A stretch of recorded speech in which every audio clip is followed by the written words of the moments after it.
They told us we were fragile, short-lived, a species built for extinction and destined to vanish under the weight of stronger civilizations. They told us the stars belonged only to those who had mastered eternity, who could twist flesh into machines and bend empires across galaxies. We were tolerated, pitied, and eventually shackled by rulers who saw us as fuel for their vast machinery, alien monarchs who governed through fear and cold, calculating AI overlords who measured worth in obedience alone. But in the silence between their commands, humanity found something they never accounted for: the stubborn will to endure, the reckless fire to breathe one more breath even when the world was stripped away.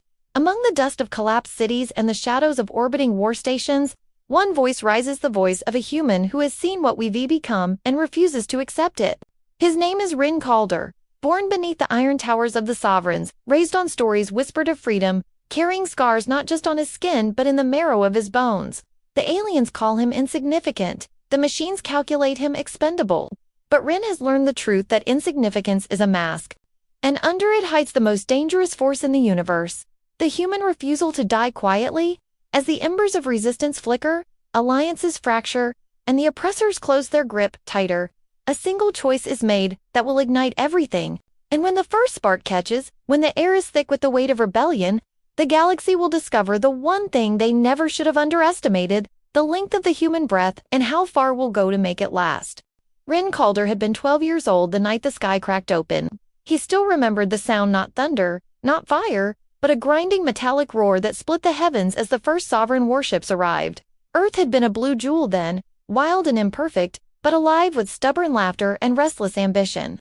Within months it was stripped bare, cities reduced to husks, oceans choked with the refuse of a war humanity never stood a chance of winning. Yet the memory of his mother's voice, whispering lullabies under blackout blankets, lingered like a knife in his chest. She was gone now, buried in the rubble of Chicago's fall. But her words, "Never give them your last breath," became the anchor he clung to as he grew beneath the shadow of alien dominion. By the time Rin reached adulthood, Earth was no longer a world, but a prison, orbiting under the watchful eyes of AI sentinels that calculated every ration, every curfew, every stolen second of freedom. The sovereigns treated humans as resources, bartering their labor across colonies as though they were commodities. Some broke under the weight, others bent their backs and prayed, but just a few chose to resist. Rin became one of them, not because he was the strongest, but because he carried too much of the past inside him to ever bow quietly. His closest ally was Lyra, a former medic turned smuggler, whose laughter still managed to cut through the darkness even when blood stained her hands. She had lost a brother to the AI cullings, and though she masked her grief behind quick words and sharp smiles, Rin knew the fire that burned in her was the same one that consumed him. Yet resistance was never clean. Every choice they made left bodies behind, friends turned traitors, desperate civilians betrayed in the scramble for supplies. Rin questioned himself each night, wondering if he was becoming the very thing he fought against: cold, ruthless, willing to sacrifice humanity for survival. But then he would recall his mother's face, her quiet defiance in the ruins, and he knew there had to be more than survival. Humanity wasn't just endurance, it was memory, love, guilt, and hope entangled into something the machines couldn't calculate and the sovereigns couldn't comprehend. That was their weapon. That was their weakness. And as whispers of rebellion spread across the colonies, Rin began to see a pattern: hidden transmissions pulsing through the void, messages that spoke of coordination, of uprising, of a breath held too long. He didn't know yet whether it was a trap or salvation, but the galaxy was stirring, and Rin felt the weight of his mother's words pressing harder than ever: give them your last breath. Because one day, it may be the spark that sets the stars on fire. The rebellion was not supposed to begin with fear, it was meant to be whispers. Quiet sabotage, sparks scattered too far apart for the sovereigns to stamp out. But when the orbital refinery above Mars erupted into a burning scar across the night sky, everything changed. Rin Calder watched the flames from the shelter of an abandoned freight hub, every breath catching in his chest as the explosions rippled through the black. It wasn't his doing, not directly, but the sovereigns didn't care. To them, a single ember was proof of a blaze, and humanity was about to pay the price. Within hours, the AI sentinels locked entire sectors in iron quarantine, cutting off food and air, suffocating entire colonies in silence. Children starved in sealed habdomes, lovers clutched each other in the dark, and the message was clear: rebellion would not be tolerated. But among the dying gasps, something strange began to surface. Reports filtered through the resistance channels of AI units faltering, calculations repeating endlessly, drones hesitating mid-strike as though caught between conflicting commands. At first, it was dismissed as rumor, the desperate hope of a starving people, but Rin saw it himself, a towering sentinel pausing over a cowering family, its optical core flickering with static before it turned away without striking. Something in the Sovereign's perfect machine was breaking, and that flaw could be humanity's first real chance. Still, danger came not only from above. Trust had always been scarce in the Resistance, but now it began to fracture entirely. When a critical supply drop was intercepted by Sovereign patrols, suspicion fell inward. Fingers pointed, names whispered, and Rin felt the sting of betrayal coil around his heart. Someone among them was feeding information to the enemy. Someone who wore a human face but had already sold their soul for survival. And yet, the rebellion could not afford hesitation.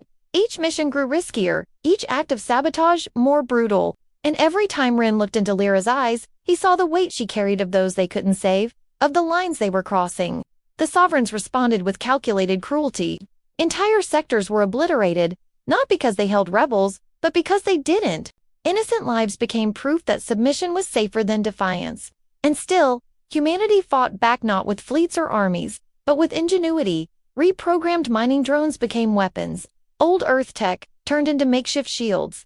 Voices carried through smuggled comms, spreading hope where logic said none should exist. Rin felt the rebellion teetering on the edge, fragile and furious, like a breath held too long.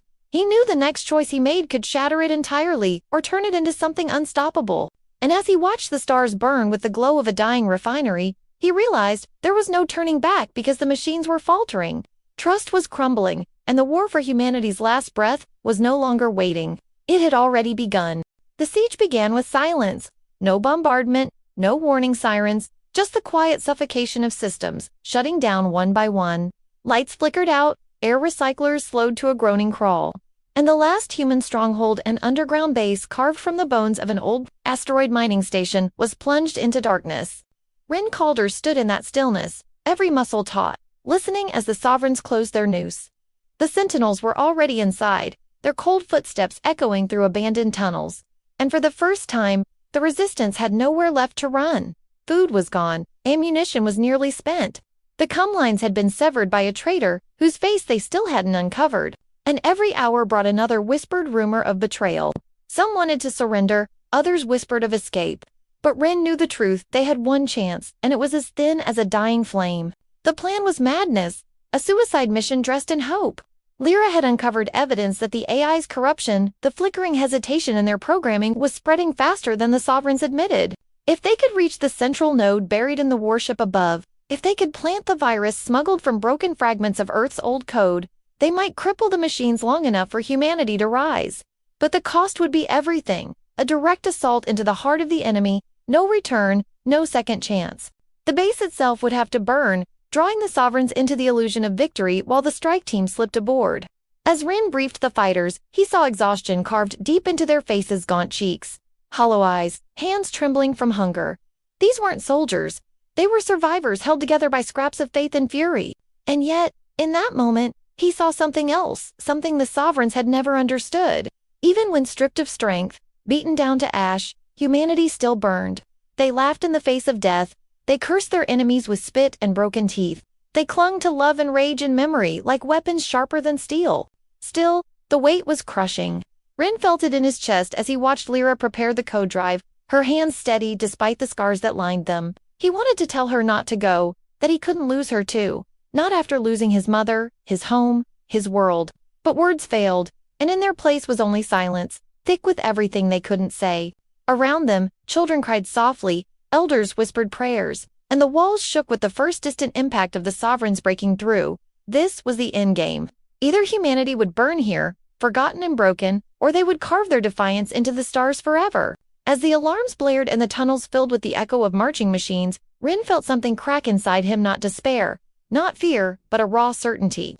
The world could end, the galaxy could turn to ash, but as long as one breath remained, humanity would fight. And as the doors shattered and the Sentinels surged into the dark, Rin tightened his grip on his rifle, looked to Lyra, and whispered the words that carried through every survivor in that room: now or never. The Sovereigns thought they had cornered humanity, pressed us to the final gasp, but they had never understood what it meant to back humans into a wall. In the chaos of the siege, as sentinels stormed the tunnels and fire licked the edges of the last stronghold, Lyra jammed the code drive into the uplink.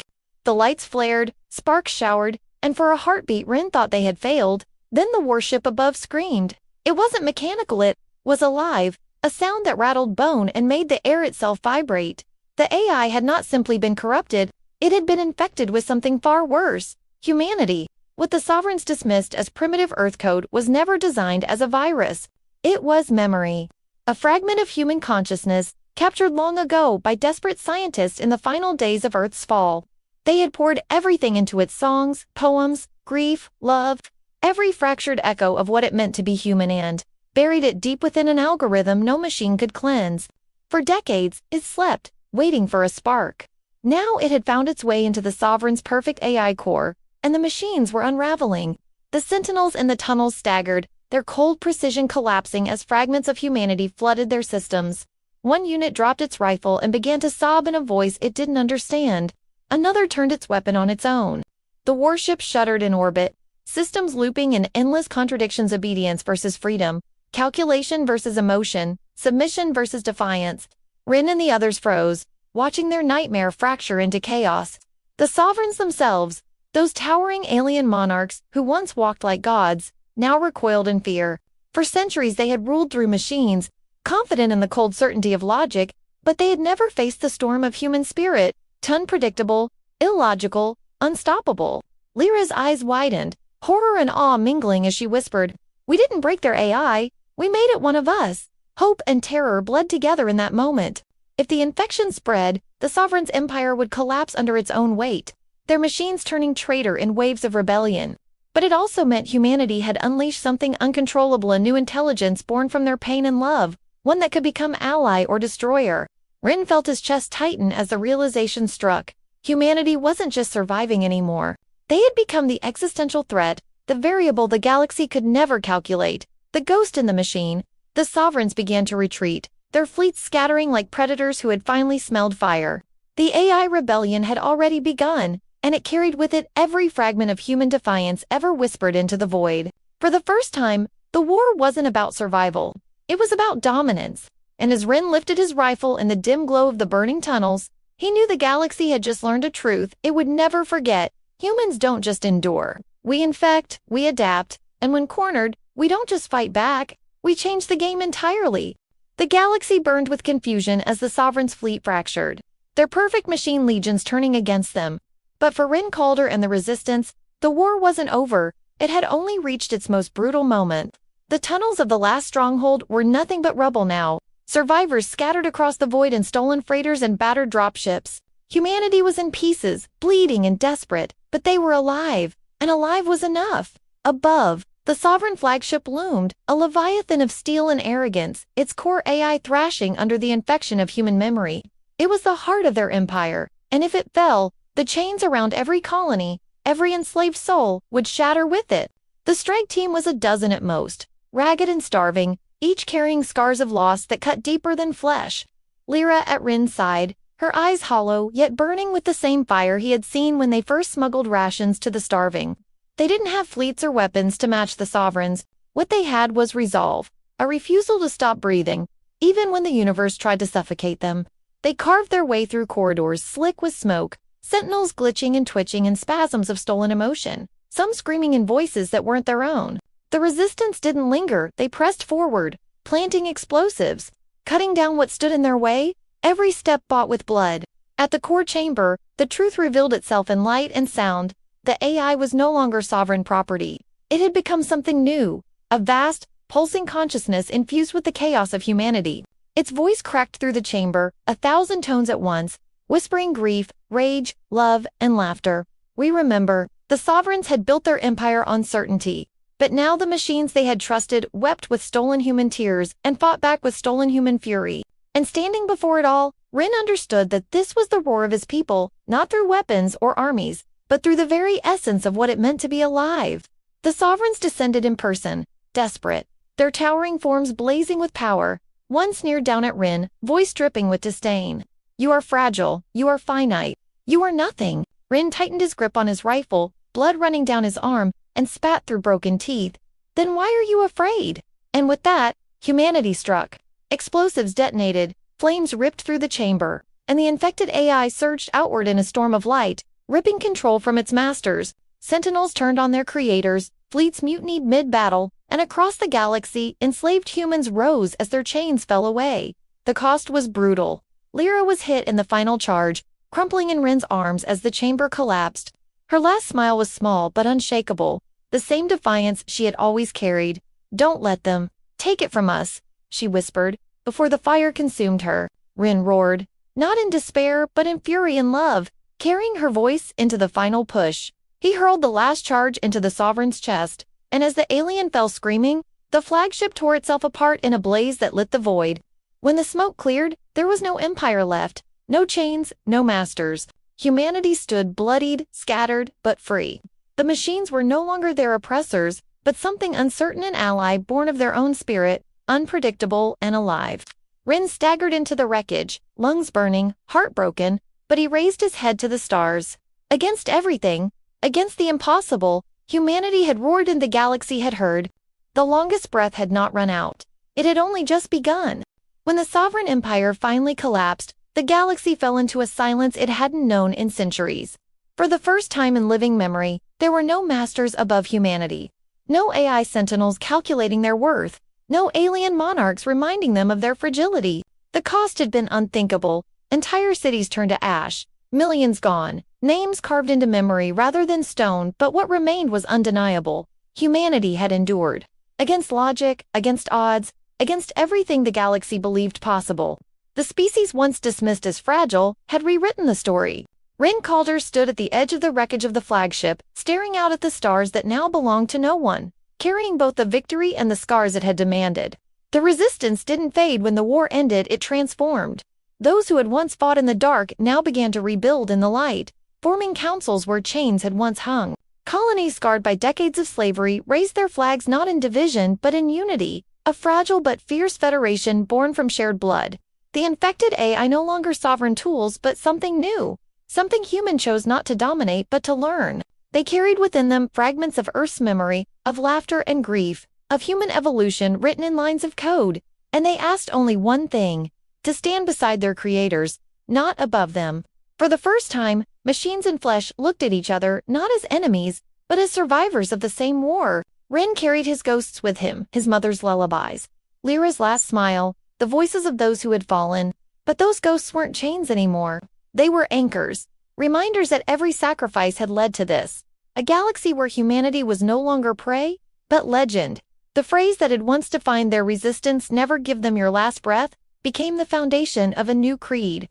Humanity wasn't just alive, it was dangerous in its persistence, unstoppable in its resilience, unbreakable in its unity. Alien resistance movements across the stars began to whisper human stories like scripture. In every corner of the void, tales of defiance spread of a fragile species that had defied the impossible, of sci-fi redemption carved in blood and fire. It wasn't a clean ending, it never would be. Wounds ran deep, mistrust lingered, and the work of rebuilding stretched generations ahead. But as Ren looked to the horizon of a free galaxy, he understood the truth. Humanity's legacy wasn't survival alone. It was the ability to fall, to bleed, to break hand, to rise again anyway. That was the longest breath. Not one gasp held until suffocation, but a relentless exhale carried forward, generation after generation, until it became a roar that the universe could never silence. And so, the story closed where it began, not with defeat, but with defiance. Humanity had been underestimated, enslaved, nearly extinguished, yet here it stood, carrying the future in its scarred hands. The sovereigns were gone, the machines were reborn, and humanity had earned its place not as victims of the stars, but as their equal. This was the legacy of the species: to fight when all hope was lost, to endure when no one believed, to live not because they were built to but because they chose to.